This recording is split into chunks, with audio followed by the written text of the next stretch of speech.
Hi guys, this is Maya from Hygge and Homeschool, and we just finished our awesome, very small butterfly uni study. And I would like to share the books we used and what we did.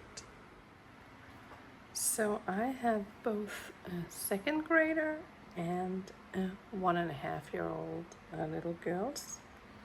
So I thought it was important to have some manipulatives for both girls to explore. So I got these. I think they're from Nature Watch, but I'm not sure. They're like some old ones that I had laying that are like the life cycle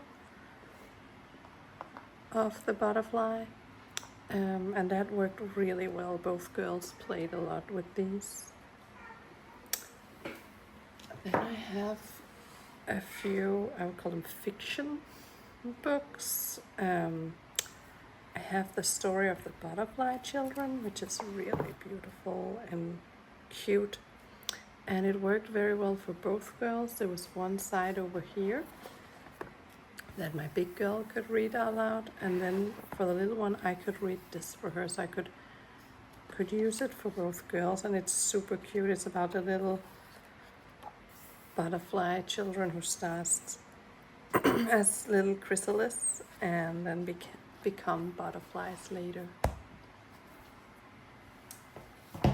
For my little one, I also used the Very Hungry Caterpillar, which is also super cute and very life-cycly.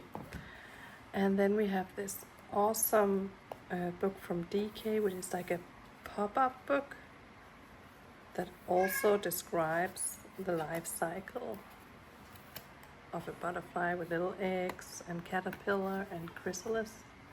And we really love this one.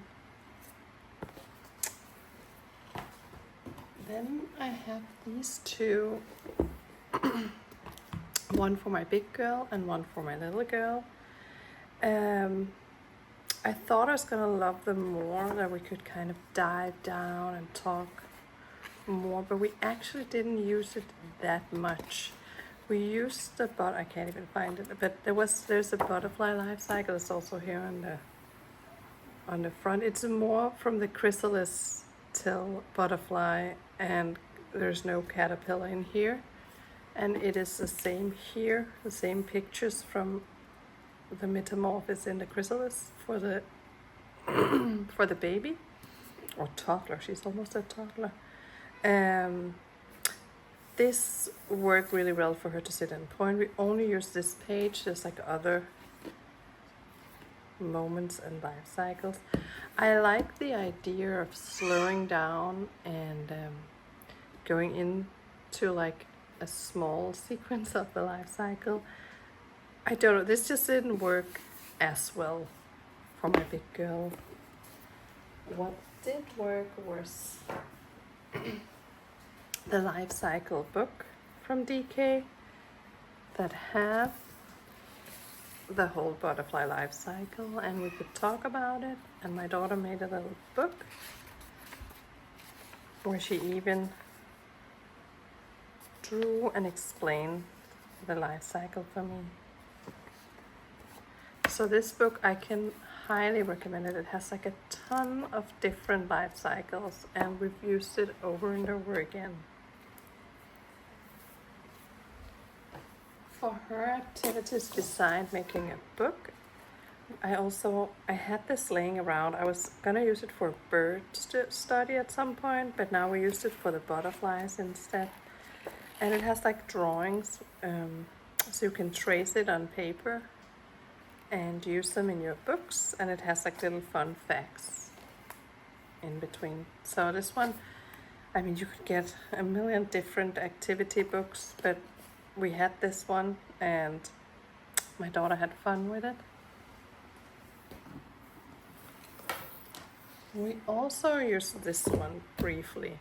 I love these DK what do you call, like books that has like 1,000 little subjects of different nature things in them.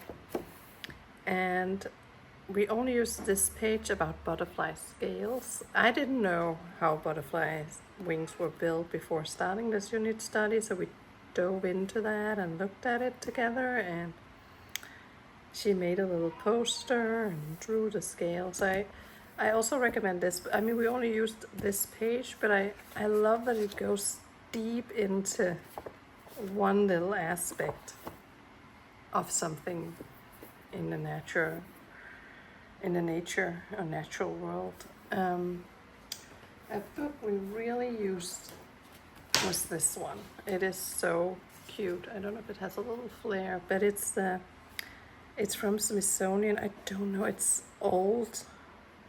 Again, it's one that I have had for a long, long time. But I love that they're so true to the real world, and it just explains the Monarch's life cycle and the travel to Mexico through the United States. And I cannot recommend these Smithsonian. If you ever see them, grab them. We love them. The last book we used for this unit study is this one, and we used it as a read aloud for my daughter, that she read aloud to me and her sister. She is just finishing up 2nd grade, and it was almost too, I want to say, easy.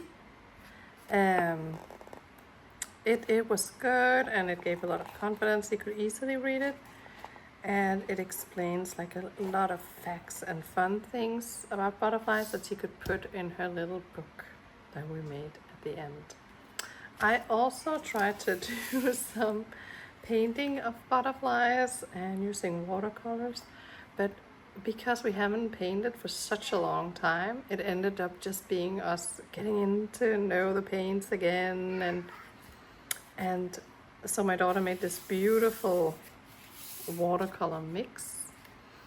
So we didn't get to paint butterflies, but that's okay. It was fun. It was fun getting into the watercolors again, and it was fun to kind of kick off 3rd grade, say goodbye to 2nd grade with this little butterfly unit study in between.